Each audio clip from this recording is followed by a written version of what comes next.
আল্লাহর জিকিরে তার জিব্বা ভিজা, আল্লাহর মহব্বত তার কলিজার মধ্যে, সুন্নাত মোতাবেক তার জীবন, আল্লাহ তখন বলে না 70 না 700 লেখো, 700, 7,000 লেখো, 70,000 লেখো, 7 লক্ষ লেখো, 70 লক্ষ লেখো, 7 কোটি লেখো, 70 কোটি লেখো, 70,000 কোটি লেখো।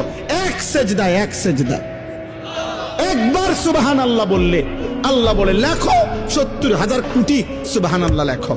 কোন কোন বেলায় আল্লাহ মহব্বতের জোশে, আল্লাহ তার মায়ায় আল্লাহ বলে ফেরেশতা তুমি লিখো না, সাআকতুবু, আমি আল্লাহ নিজেই লিখবো।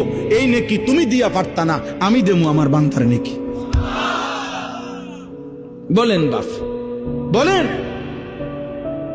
আহাজ মুসলমানের সন্তান, যদি তোমরা বুঝতা যে তোমাদের মালিক তোমাদের প্রতি কি পরিমাণ খেয়াল করেছে।